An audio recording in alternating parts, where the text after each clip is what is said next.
모던 아트부터 컨템퍼러리까지 현대 아트의 중심이자 세계에서 가장 트렌디한 도시 뉴욕에 다녀왔습니다. 현대 미술을 이해하기 위해서 꼭 가봐야 할 곳 5군데, 뮤지엄 오브 모던 아트, 구겐하임 뮤지엄, 비트니 뮤지엄, 그리고 가장 컨템퍼러리한 전시라는 뉴 뮤지엄과 가장 미국적인 정신을 담고 있는 브루클린 뮤지엄까지 여러분 모시고 지금부터 랜선 여행 해볼게요. 덤으로 뉴욕의 심야 재즈바에도 들려볼 예정입니다. 자, 준비되셨죠? 출발합니다.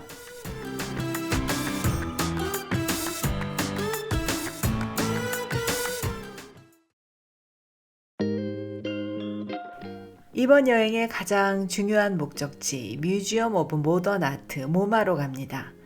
휴가철이기도 하지만 유명 작품들이 많은 명소라 정말 사람이 많았어요. 저는 일찍부터 서둘러서 긴 줄은 면했습니다.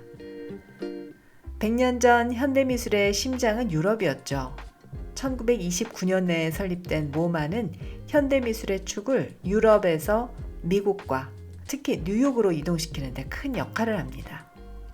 그 중심에는 모마의 최초 관장이었던 알프레드 H. 바 주니어가 있습니다. 그가 1936년에 기획한 큐비즘 앤 애브스트랙트 아트, 큐비즘과 추상예술 전시는 전통적으로 예술을 중시했던 미국 대중에게 유럽의 새로운 현대 미술 운동을 소개해서 미국 예술사의 중요한 사건으로 기록되고 있어요. 이 사진에는 당시 혁신적인 피카소 아비뇽의 처녀들을 구매한 알프레드 바와 후원자들의 모습이 담겨 있습니다.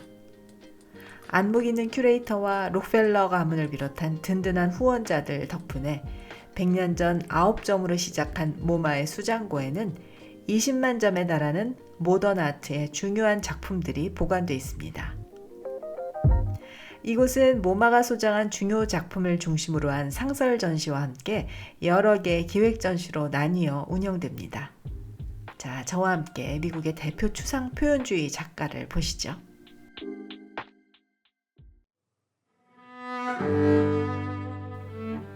미국 추상 표현주의의 가장 중요한 작가 중 한 명인 잭슨 폴록의 작품이 있는 방을 먼저 둘러봅니다.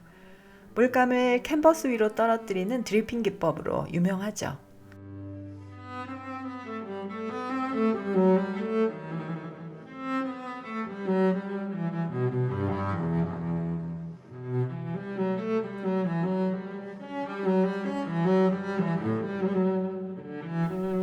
이번에는 색채 추상 회화의 거장 버넷 뉴만의 대표작을 보기 위해서 이동합니다. 제목은 라틴어로 영웅적인, 거대한 인간이란 뜻인데요. 작품은 가로 2.4m, 세로 5.4m로 뉴먼의 작품 중 가장 큰 규모를 자랑합니다. 전체적으로 붉은색이지만 여러 개의 지프가 있어요. 이는 관람자의 시선을 유도하고 작품과의 상호작용을 강화합니다.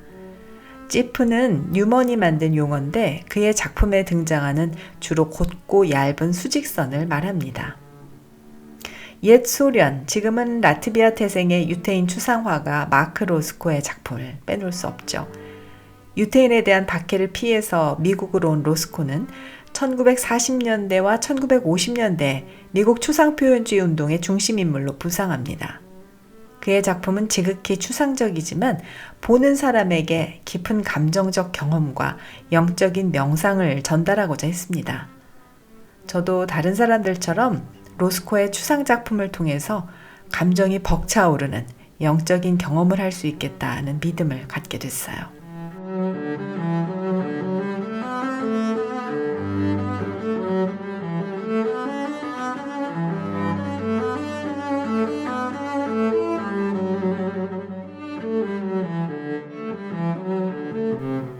와, 한국을 대표하는 단색화의 거장 이우환의 선으로부터를 뉴욕의 대표 미술관에서 만나니까 너무너무 반갑더라고요. 가득함에서 시작해서 희미하게 보이지 않는 단계까지를 그만의 재료와 기법으로 29개의 선으로 표현했습니다.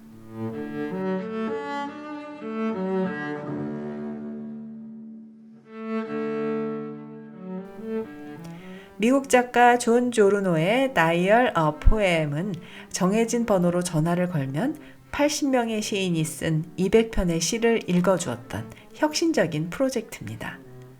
처음 시도됐던 1968년에 말이죠. 저도 아주 오랜만에 옛날 전화기의 다이얼을 돌려보는 재미가 있었어요.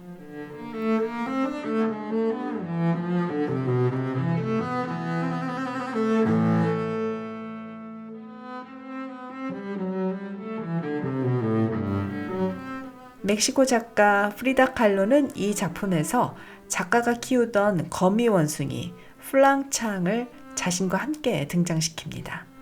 작품과 똑같은 액자를 사용해 만든 거울 보이죠? 프리다 칼로가 절친에게 작품과 한 세트로 선물했다고 해요. 저도 그 거울을 들여다보면서 자기 성찰을 좀 해봤습니다.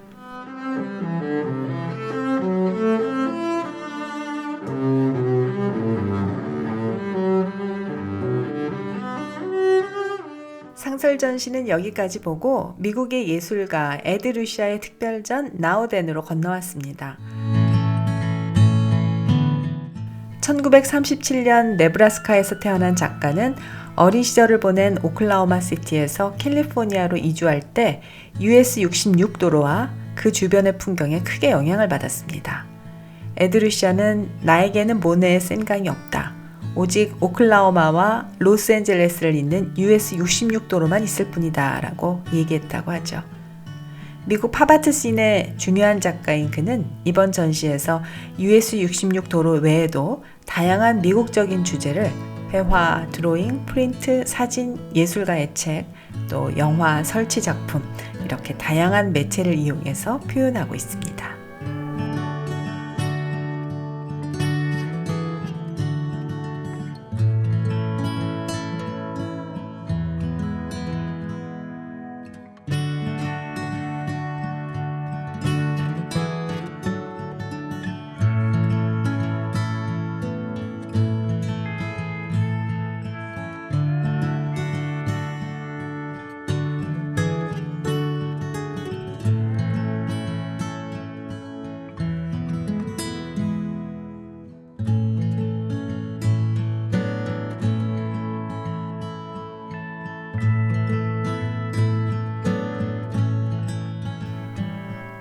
지극히 미국적인 에드 루시아의 전시를 마지막으로 모마에서 센트럴파크를 가로질러 구겐하임 뮤지엄으로 이동합니다. 모처럼 뉴욕 날씨가 좋네요. 뉴요커들이 센트럴파크에 나와서 자연과 스카이라인의 절묘한 조화를 즐깁니다. 혹시 토고라는 영화 보셨어요? 그 주인공 토고 동상이 바로 여기에 있군요. 혹한의 알래스카에서 용맹하게 백신을 배달하던 개썰매 이야기를 다룬 영화인데 토고는 바로 썰매개들의 리더였죠. 토고의 이야기는 전설적인 영웅담이 되었습니다.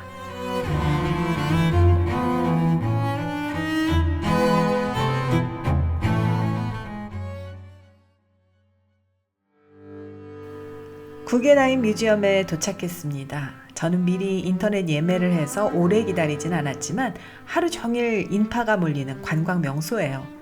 이 뮤지엄의 설립자는 광산과 금융업으로 크게 성공한 구겐하임 집안의 일원 솔로몬 구겐하임입니다. 1861년생인 그는 특히 유럽의 모더니즘 작품에 관심을 갖고 수집을 했는데요. 칸딘스키의 작품을 무려 150점 이상 소장하고 있었다고 하죠. 뮤지엄은 그의 컬렉션을 중심으로 1937년에 설립됐고요. 미국 현대건축의 아버지로 불리는 프랭크 로이드 라이트가 디자인한 지금의 뮤지엄 건물은 1959년에 완성됐습니다.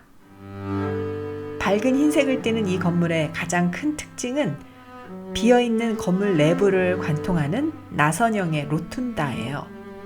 관객은 6개 층을 계단 없이 걸어 올라가면서 끊임없이 작품을 감상할 수 있습니다. 한국 콜렉터들에게 인기가 높은 알렉스 카츠의 게더링 전시도 여기에서 했었죠. 지금은 고잉 다크라는 기획전이 진행 중입니다. 가시성의 경계에서 현대 인물을 만나다라는 부제 이 전시에서는 28명의 작가가 100점의 작품을 선보입니다. 전시에 참여한 작가들은 그림자 만들기, 신체를 회전하고 또 새로운 재료와 인쇄 방법, 그리고 또 흐리게 하거나 밝게 하는 후반 작업과 다양한 방법으로 Going Dark, 어둠 속으로 가는 것을 표현합니다. 최근 미국 미술계의 트렌드를 반영하듯이 작가의 대부분이 흑인이며 절반 이상이 여성입니다.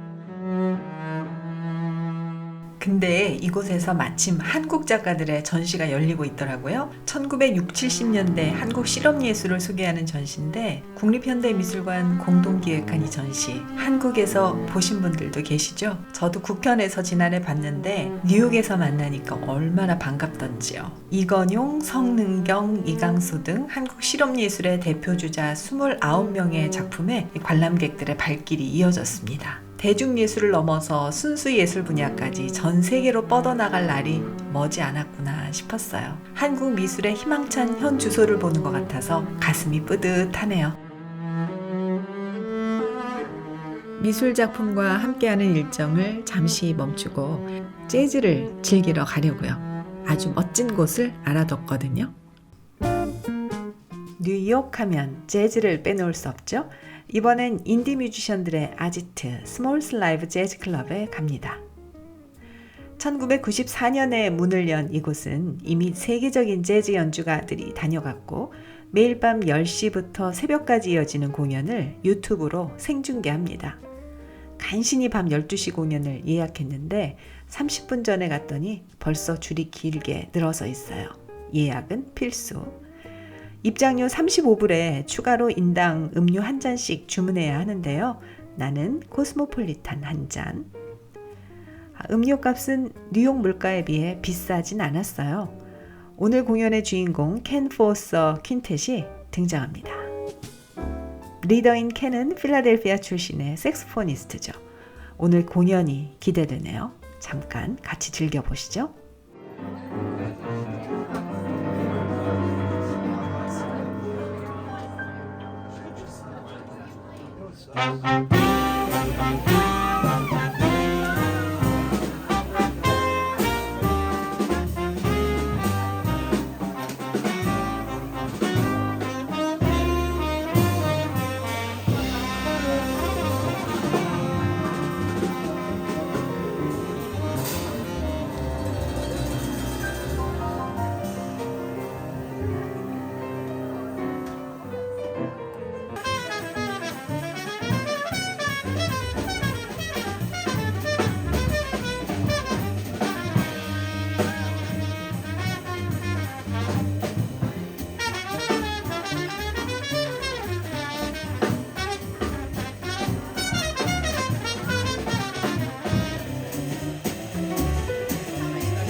(3, 40분이) 순삭. 이후 켄이 누구든지 무대로 올라오라며 즉흥 합주 잼을 제안합니다. 곧바로 젊은 뮤지션 몇 명이 기다렸다는 듯이 무대로 올라와서 같이 연주를 시작하는데 스몰스 재즈 클럽에서 늘 있는 전통 같아요. 이분은 한국 사람 같지 않나요? 스몰스 클럽은 놀랍게도 비영리 재단인 스몰스 라이브 재단이 운영하고 있었어요. 저희는 잼 세션 3곡 정도 듣고 먼저 나왔는데요. 나중에 유튜브 중계를 보니까 새벽 3시까지 이어지더라고요. 교훈, 재즈도 체력이다. 인디 음악인을 위한 완전 소중한 공간, 뉴욕의 재즈 명소 스몰스 클럽이었습니다.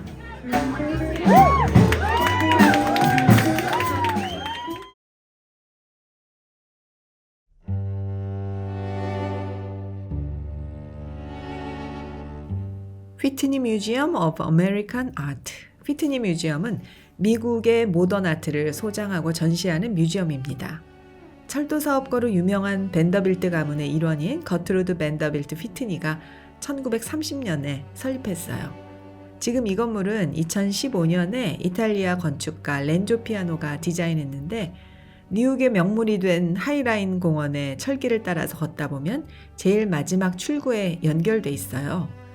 전편에 소개했던 JP 모건 라이브러리의 익스텐션과 텍사스의 킴벨 아트 뮤지엄도 그의 작품입니다. 미국 예술계는 렌조 피아노한테 반했나 봅니다.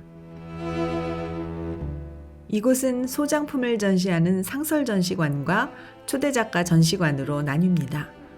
먼저 휘트니 뮤지엄의 멋진 소장품을 같이 보실까요? 역시 이곳의 대표 선수는 미국 화가 에드워드 호퍼입니다. 2023년에 대성황을 이뤘던 서울시립미술관의 에드워드 호퍼 전시의 주요 작품이 이 휘트니 뮤지엄에서 왔었죠. 에드워드 호퍼는 뮤지엄의 설립자 거트루드 벤더빌트 휘트니의 전폭적인 지원을 받았고 그 결과 이 미술관은 회화 작품 외에도 스케치, 개인 자료까지 가장 많은 호퍼의 작품을 소장하게 됐습니다.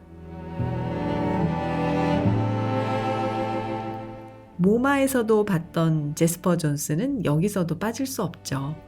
미국 모던 아트 소장품 전시는 여기까지 보고 오늘의 특별전인 헨리 테일러의 비사이드 전시를 둘러봅니다.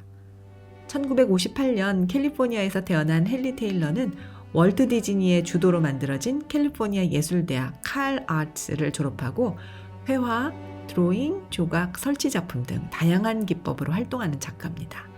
이번 전시는 회고전 성격이어서 그의 작품 세계를 이해하기 참 좋았는데요. 직접적이고 강인한 분놀림으로 미국 내 흑인의 삶을 다양한 측면에서 탐구했다는 걸 느낄 수 있었어요.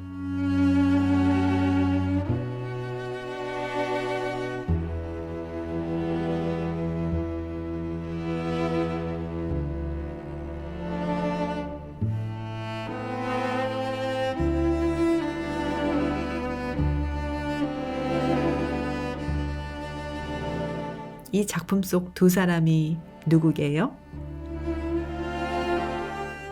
이 뮤지엄은 발코니도 예술이에요. 조각 작품이 전시되어 있네요. 모마에서 봤던 바넷 뉴만의 조각 작품도 있고요. 뉴욕의 멋진 전경은 완전 덤이죠. 허드슨강 쪽으로 리틀 아일랜드도 보이네요. 여기 관람이 끝나는 대로 잠시 들려볼 예정입니다. 허드슨강에 지어진 인공섬 리틀 아일랜드는 뉴욕 시민을 위한 새로운 명소입니다. 얼마 전 문화역 서울 284에서 전시했던 영국의 건축가 토머스 헤더윅이 디자인했고요. 3천억 원이 넘는 건축비는 미국의 사업가 베리 딜러와 다이앤 폰 퍼스텐버그 부부가 지원했다고 알려져 있습니다. 저의 책 어른 연습에 롤모델로 나오는 그 다이앤이요. 인공섬 위에는 다양한 식물, 산책로, 전망대 그리고 소규모 공연을 위한 야외 극장이 있었어요. 사실 내부는 다른 공원과 큰 차이가 없었지만 인공섬을 받드는 132개의 콘크리트 기둥으로부터 토마스 헤더윅의 천재성을 다시 한번 느낄 수 있었습니다. 우버를 불러서 로어 이스트 사이드의 뉴 뮤지엄으로 왔습니다.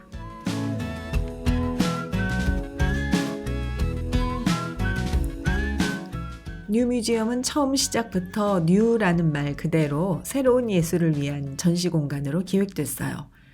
휘트니 뮤지엄의 큐레이터였던 마르시아 터커가 컨템퍼러리 아트와 기존의 미술계에서 소외된 아티스트들을 위해서 1977년에 설립했습니다. 이 미술관은 작가 중심의 접근 방식, 독립적인 큐레이팅을 통해서 미술계의 새로운 시각을 제시했고 미술관 자체도 현대미술의 실험적인 측면을 반영하는 공간으로 설계됐어요. 일본의 건축그룹 사나가 설계한 지금의 건물은 뮤지엄이 추구하는 실험적이고 혁신적인 정신을 잘 반영합니다. 마침 여기서 미국 페미니즘 미술의 선구자인 주디 시카고의 회고전 헐 스토리가 진행 중입니다. 주디 시카고의 본명은 주디스 실비아 코엔인데요. 1939년에 시카고에서 태어나서 UCLA에서 미술을 공부했습니다. 이미 학창시절부터 자기의 견해에 대해서 거침이 없고 정치에 관심이 많았다고 해요. 그녀는 대담하고 도발적인 방법으로 성별과 권력에 대해 돌직구를 던져왔습니다.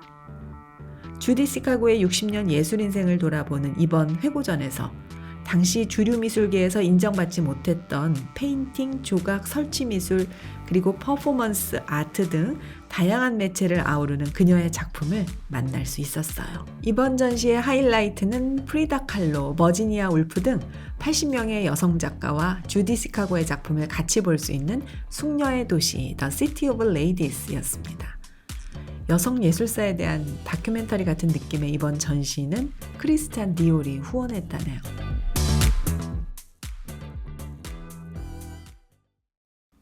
뉴욕 예술여행의 마지막 방문지는 이민자들과 예술가들이 모여 사는 문화 다양성의 중심지 브루클린에 위치한 브루클린 뮤지엄입니다.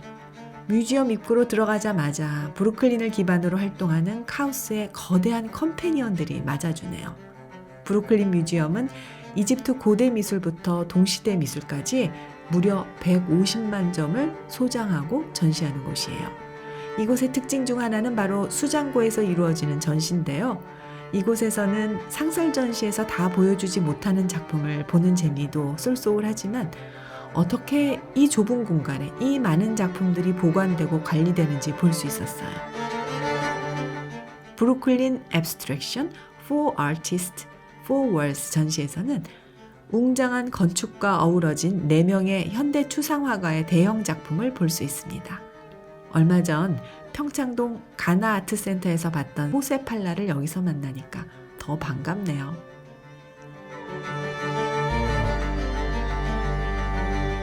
미국 유명한 영화감독 스파이크 리의 특별전도 열리고 있었어요. 브루클린에서 자란 스파이크 리는 1989년 그의 대표작 Do the Right Thing에서 직접 피자 배달원을 연기하면서 인종 간 긴장, 경제적 불평등, 사회적 정의에 대한 질문을 제기합니다. 영화의 배경도 바로 이곳 브루클린이었죠. 창작의 원천, Creative Sources라는 제목처럼 스파이크 리 감독의 개인 컬렉션 중 450점 이상을 주제별로 전시하고 있었습니다. 스파이크 리의 창작 과정과 영감의 원천을 같이 보시죠.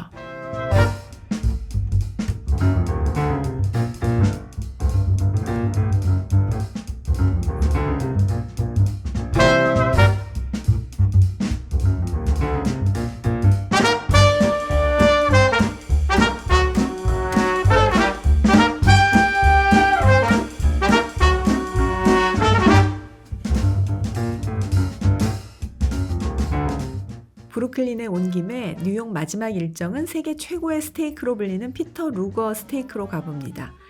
예약이 정말 어려운 곳이니까 꼭 한 달 전엔 예약하셔야 됩니다. 웨이터 아저씨의 강의 한번 들어보시죠. 와우. 와우. That's filet. Au jus. Sirloin. Filet. Au jus. Voilà. L'épinard ici. Spinach. Guys, enjoying, okay? Thank Be you. happy, right? Yep. All right, guys. 심플하면서도 핵심만 잘하는 드라이 에이징 스테이크. 정말 맛있네요. 예술과 함께한 뉴욕 여행을 꿈나무 여러분과 함께했습니다.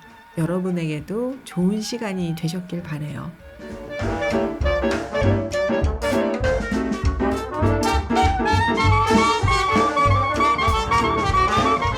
서울로 돌아왔습니다. 역시 집이 최고예요. 평창동 공기가 너무 좋네요. 남만이와 장남이가 엄마를 너무 반갑게 반깁니다. 저도 너무 보고 싶었어요. 여러분, 그럼 다음에 또 만나요. 바이.